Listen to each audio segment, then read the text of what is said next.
കഴിഞ്ഞ ദിവസം ഞാനൊരു വീഡിയോ ചെയ്തിട്ടുണ്ടായിരുന്നു. ഒരു സതീശ ചന്ദ്രൻ നായർ എന്ന് പറയുന്ന ഒരുത്തൻ്റെ ഒരു വീഡിയോ ആണ് ഞാൻ ചെയ്തത്. ആ വീഡിയോയിൽ ഈ പടുകിളവൻ മരവാണം സംഖ്യ പറഞ്ഞത് നിങ്ങളിൽ എല്ലാവരും കേട്ട് കാണുമായിരിക്കും. കേട്ടിട്ടില്ലാത്തവർക്ക് വേണ്ടി ഞാൻ ഒന്നും കൂടെ അതൊന്ന് പ്ലേ ചെയ്യാം, അതൊന്ന് കേട്ടു നോക്കിക്കോളൂ. നമ്മളുടെ കല്യാണങ്ങൾക്കോ മറ്റ് ഫംഗ്ഷനുകൾക്കോ അതുപോലെ അവരുടെ ഫംഗ്ഷനുകൾക്കോ കല്യാണങ്ങൾക്കോ നമ്മൾ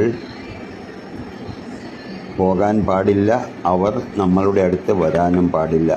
അവരുമായിട്ടുള്ള എല്ലാ സഹവാസങ്ങളും നിർത്തിവെക്കുക. മുസ്ലിം എന്നാൽ തീവ്രവാദികളാണ്. അവർ എപ്പോഴും നമ്മളെ നശിപ്പിക്കാൻ നോക്കിക്കൊണ്ടേയിരിക്കും. അതുകൊണ്ട് സുഹൃത്തുക്കളെ, ഞാൻ വീണ്ടും പറയുകയാണ്, യാതൊരു കാരണവശാലും പുരുഷനായാലും സ്ത്രീ ആയിരുന്നാലും സുഡാപ്പികളുടെ അടുത്തേക്ക് ഒന്നിനു വേണ്ടിയും പോകാൻ പാടില്ല എന്നുള്ളതാണ് എൻ്റെ ഒരു മതം. കേൾക്കാവുന്നവർക്ക് കേൾക്കാം, ഇല്ലാത്തവർക്ക് വിടാം. എന്തായാലും അത് നിങ്ങളുടെ ഇഷ്ടം. വന്ദേ മാതരം. നിങ്ങൾ കേട്ടില്ലേ ഈ പടുകിളവൻ വൃത്തികെട്ട സംഖ്യ ഓളി പറഞ്ഞത്? മുസ്ലിങ്ങളുമായിട്ട് ചെങ്ങാത്തം കൂടാൻ പാടില്ല, മുസ്ലിങ്ങളുടെ കല്യാണത്തിന് പോകാൻ പാടില്ല, നമ്മൾ അവരെ വിളിക്കുകയൊന്നും ചെയ്യരുത്. എന്ത് വിഷലിപ്തമായിട്ടുള്ള വാക്കുകളാണ് കേട്ടവൻ്റെ വായിൽ നിന്നും വന്നത്. ഈ ഒരു വീഡിയോ ഞാൻ കഴിഞ്ഞ ദിവസം ചെയ്തിട്ട് ഞാൻ പറഞ്ഞിരുന്നു, ഇവൻ്റെ മറ്റൊരു വീഡിയോയും കൂടെ ഉണ്ടെന്ന്. അതായത് ഇയാൾ ചെയ്യുന്ന ഓരോ വീഡിയോസും നിങ്ങളൊന്ന് ശ്രദ്ധിച്ചു നോക്കിയാൽ പച്ച വർഗീയതയാണ് ഈ വേട്ടാവളിയൻ ഇങ്ങനെ പറഞ്ഞുകൊണ്ടിരിക്കുന്നത്. ഇവർക്ക് എന്തും നടക്കും. ഇവനൊന്നും ഹിന്ദു അല്ല കേട്ടോ, ഇവനൊക്കെ ജന്തുവാ. കാരണം ഹിന്ദുക്കളൊന്നും ഒരിക്കലും ഇങ്ങനെ പറയത്തില്ല. ഹൈന്ദവ മതത്തിൽപ്പെട്ടിട്ടുള്ള നല്ലവരാരും ഇങ്ങനെ പറയില്ല. ഇവൻ ഏതോ അസുര ജന്മത്തിൽ ഏതോ കാട്ടുപന്നിക്കുണ്ടായിട്ടുള്ള കാണ്ടാമൃഗമാണ്. മനുഷ്യനാണെങ്കിൽ ഇങ്ങനെ പറയുമ്പോൾ ഈ നാട്ടിൽ ഹിന്ദുവും ക്രിസ്ത്യാനിയും മുസ്ലിമും ഒക്കെ ഏകോദര സഹോദരങ്ങളെ പോലെ കഴിയുമ്പോൾ ഇതിൻ്റെ ഇടയിൽ സംഘപരിവാർ എന്ന് പറയുന്ന വിഷജീവികൾ സമുദായങ്ങളെ തമ്മിൽ തല്ലിപ്പിക്കാൻ വേണ്ടി കാലം കുറേയായിട്ട് ഇവർ പണിയെടുത്തുകൊണ്ടിരിക്കുക. പക്ഷേ ഇതൊന്നും ഇവിടുത്തെ ജനങ്ങൾ അംഗീകരിക്കുന്നില്ല. ഇതുപോലത്തെ ചില ആളുകൾ വന്ന് സോഷ്യൽ മീഡിയയിലും സമൂഹ മാധ്യമങ്ങളിലും ദോഷം പടർത്തും. ആരെങ്കിലും പരാതിയായിട്ട് ചെല്ലുകയാണെങ്കിൽ പറയും അവൻ ഭ്രാന്തനാണ്, അവൻ മെന്റൽ സർട്ടിഫിക്കറ്റ് ഉള്ളവനാണ്, അവൻ ഊളം പറയുന്നത് ചാടിയതാണെന്നൊക്കെ പറഞ്ഞു വരുന്ന ഈ വൃത്തികെട്ടവന്മാരെയൊക്കെ നമ്മൾ അകറ്റി നിർത്തണം. കാരണം ഇവനെ പോലുള്ളവനെയൊന്നും നമ്മൾ 7 അയലത്ത് പോലും അടിപ്പിക്കാൻ പാടില്ല. പച്ച വെള്ളം, ഒരു തുള്ളി വെള്ളം പോലും ഈ ചെന്നായികൾക്ക് കൊടുക്കരുത്. ഇവന്റെ ഒരു വീഡിയോ നിങ്ങളൊന്ന് കാണാതെ പോകരുത്. ഇത് കൃത്യമായിട്ട് നിങ്ങൾ കേൾക്കുക. രാജ്യം ഭരിച്ചുകൊണ്ടിരുന്ന നമ്മുടെ ജവഹർലാൽ നെഹ്റുവിനെ കുറിച്ചൊക്കെ ഇവൻ പറയുന്നൊരു കാര്യമുണ്ട്. ഇവൻ വിവരമില്ലാത്തവനല്ല, ബുദ്ധിയില്ലാത്തവനല്ല എന്നൊന്നും ആരും ഇനി പറഞ്ഞു വരണ്ട. അതുകൊണ്ട് ഇവൻ പറയുന്നത് നിങ്ങൾ ശ്രദ്ധിച്ചൊന്ന് കേട്ടതിന് ശേഷം ഇതിന് കൃത്യമായിട്ട് മറുപടി കൊടുക്കേണ്ടത് നിങ്ങളാണ് കേട്ടോ. നമസ്കാരം പ്രിയരെ. ഏകദേശം 1857 മുതൽ ഈ കോൺഗ്രസ് പാർട്ടിയുടെ തുടക്കത്തിലുള്ള നേതാക്കന്മാരായ മഹാത്മാഗാന്ധി എന്ന് പറയുന്ന മോഹൻദാസ് കരംചന്ദ് ഗാന്ധിയും അദ്ദേഹത്തിൻ്റെ അച്ഛൻ ഒരു മുസ്ലിമും അമ്മ ഒരു ഹിന്ദുവുമായിരുന്നു. ആ കഥ ഞാനിവിടെ പറയുന്നില്ല. അതുപോലെ അദ്ദേഹത്തിൻ്റെ കൂടെ നിന്ന് പ്രവർത്തിച്ച പണ്ഡിറ്റ് ജവഹർലാൽ നെഹ്റു എന്ന് പറയുന്ന ഗിയാസുദ്ദീൻ. ഒന്ന് ആലോചിച്ച് നോക്കണം. പണ്ഡിറ്റ് ജവഹർലാൽ നെഹ്റു ബ്രാഹ്മണർക്കാണ് വടക്കേ ഇന്ത്യയിൽ പണ്ഡിറ്റ് എന്ന പേര് എന്ന അപരനാമം വരുന്നത്. അപ്പോൾ ഇയാൾ പണ്ഡിറ്റ് ജവഹർലാൽ നെഹ്റു, യഥാർത്ഥത്തിൽ അയാളുടെ പേര് ഗിയാസുദ്ദീൻ എന്നായിരുന്നു. അദ്ദേഹത്തിൻ്റെ ഫാദർ മോട്ടിലാൽ നെഹ്റു എന്ന് പറയുന്നവനായിരുന്നെങ്കിലും ഈ മോട്ടിലാൽ നെഹ്റു ഗംഗാധര റാവു എന്ന് പറയുന്ന ഒരു മുസൽമാൻ്റെ, അയാളുടെ പേര് വേറെയാണ്, അത് ഞാൻ പിന്നീട് പറഞ്ഞു തരാം. അയാളുടെ മകനായിരുന്നു ഈ മോട്ടിലാൽ നെഹ്റു എന്ന് പറയുന്നത്. കഥ പറയുകയാണെങ്കിൽ ഒരുപാട് ആഴത്തിൽ പോകേണ്ടി വരും, സമയം ഒരുപാട് വേണ്ടി വരും. അതിനുള്ള സൗകര്യമില്ലാത്തതിനാൽ ഞാൻ രത്നച്ചുരുക്കത്തിൽ പറയുകയാണ്. ഈ മോട്ടിലാൽ നെഹ്റു നമ്മുടെ കാശ്മീരിൽ ഒരു ധനിക ഇസ്ലാം കുടുംബത്തിൽ കാര്യസ്ഥനായിരുന്നു. ആ കുടുംബനാഥൻ എങ്ങനെ മരിച്ചു എന്നറിയില്ല. അയാളുടെ കാലശേഷം ഈ പറയുന്ന മഹാൻ ആ കുടുംബത്തിൻ്റെ ചുമതല ഏറ്റെടുക്കുകയും ആ സ്ത്രീയെ ഭാര്യയായി സ്വീകരിക്കുകയും ചെയ്തു. അതിൽ നിന്നുണ്ടായതാണ് ഈ പറയുന്ന ഗിയാസുദ്ദീൻ അഥവാ ജവഹർലാൽ നെഹ്റു, അദ്ദേഹത്തിൻ്റെ സഹോദരനായ മുഹമ്മദ് അലി ജിന്ന, ഇളയവൻ ഫാറൂഖ് അബ്ദുള്ള. ഇങ്ങനെ ഉള്ള ഒരു കുടുംബമായിരുന്നു അത്.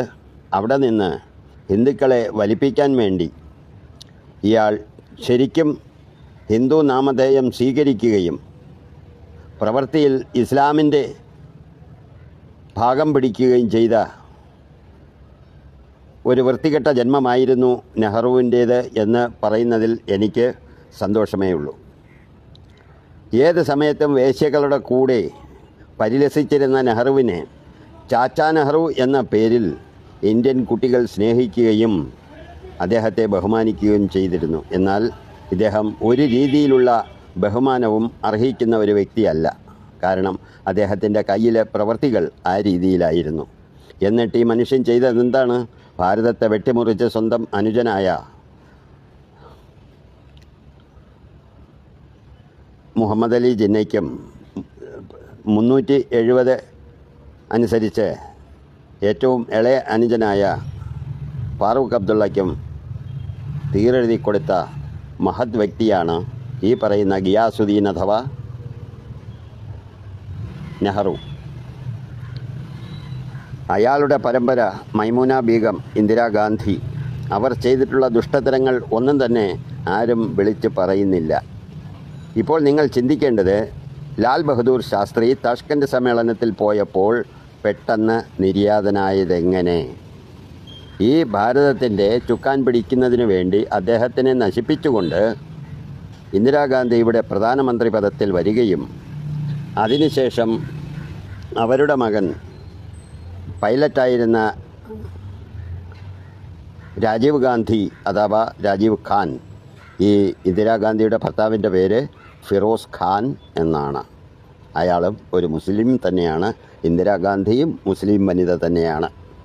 പക്ഷേ ഭാരതത്തിലെ ഇത്രയും ജനങ്ങളെ കബളിപ്പിച്ചുകൊണ്ടാണ് ഇവർ 2014 വരെ ഇവിടെ ഭരണം പിടിച്ചിരുന്നത്. മാത്രമല്ല, രാജീവ് ഗാന്ധി ഒരു ബാർ ഡാൻസറെ കല്യാണം കഴിക്കുകയും ആ സ്ത്രീ